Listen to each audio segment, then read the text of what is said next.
Assalamualaikum warahmatullahi wabarakatuh. Selamat datang di channel Andi Guru Geografi.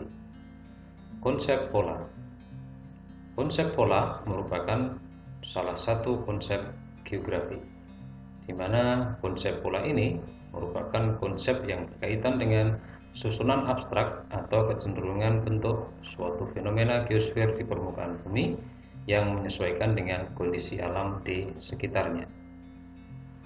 Faktor yang mempengaruhi bentuk suatu fenomena geosfer di permukaan bumi antara lain bentuk permukaan bumi dan aktivitas manusia. Beberapa contoh dari konsep pola misalnya adalah pola aliran sungai. Pola aliran sungai akan mengalir menyesuaikan dengan kondisi geologi di daerah sekitarnya. Kita ambil contoh mulai dari yang pertama adalah pola aliran dendritik. Pola aliran dengan bentuk sirip daun, ini yang banyak kita temukan di daerah dataran rendah.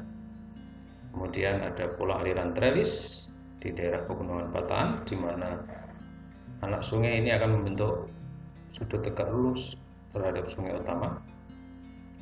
Kemudian pola aliran radial sentrifugal, di mana aliran sungai akan menjauh dari titik pusat atau contohnya dari puncak gunung. Kebalikan dari radial sentrifugal adalah radial sentripetal. Aliran akan menuju ke suatu pusat, contohnya danau. Berikutnya adalah pola aliran rektangular. Pola aliran yang membentuk sudut siku-siku di daerah patahan. Lalu pola aliran anular yang melingkar di sebuah dome. Dan pola aliran deranged, yaitu pola aliran yang tidak stabil, yang mudah berubah karena masih berupa stadium sungai yang muda. Contoh lain adalah pola pemukiman pedesaan. Ada 4 model pemukiman pedesaan, yaitu nucleated, linear, dispersed, sampai isolated. Pola nucleated itu adalah pola memusat. Dengan bentuk memusat ada dua. Yang pertama adalah mengumpul, hanya sekedar mengumpul saja. Dan pola yang kedua adalah radial, mengelilingi suatu titik pusat. Misalnya di sini contohnya adalah mengelilingi sebuah balai desa. Kemudian pola desa yang memanjang, linear. Nah, ini contohnya desa yang memanjang sepanjang jalan, memanjang sepanjang aliran sungai, dan memanjang sepanjang pantai. Pola pemukiman desa berikutnya adalah disperse atau tersebar. Ini biasanya terdapat di daerah dataran rendah yang subur. Rumah-rumah akan memisah satu sama lain dalam jarak berdekatan. Sementara yang keempat adalah pola pemukiman pedesaan isolated atau terpencil. Rumah satu dengan yang lainnya akan berpisah berjauhan. Contoh berikutnya adalah pola keruangan kota.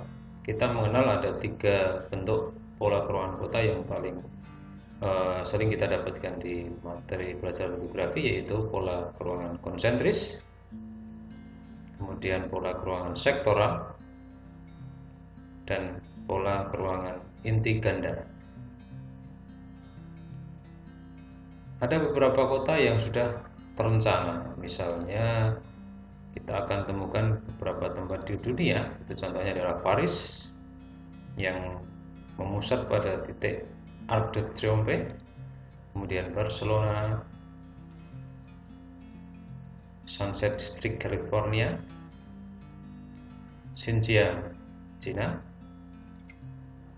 Gramicel Italia, Forbidden City Cina,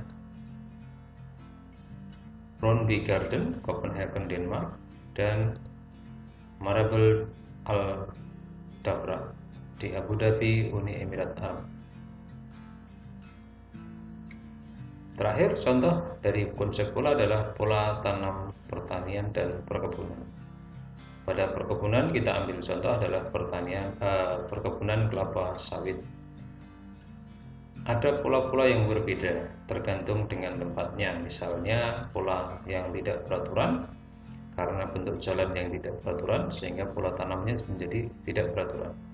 Sebaliknya pada jalan yang membentuk siku-siku cenderung lurus, nah ini akan terbentuk pola pertanian perkebunan dengan penanaman kelapa sawit yang sejajar.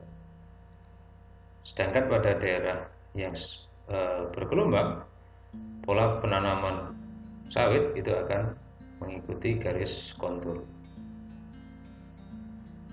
Pada pertanian juga kurang lebih sama, akan ada penanaman secara berbaris dan itu tergantung dengan bentuk lahannya. Misalnya juga ada penanaman sejajar dengan tanaman yang sama atau sejajar dengan tanaman yang berbeda pada daerah dataran rendah, dan pola penanaman mengikuti garis kontur pada daerah yang miring.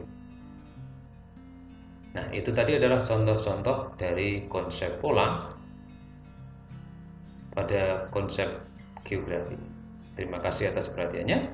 Assalamualaikum warahmatullahi wabarakatuh.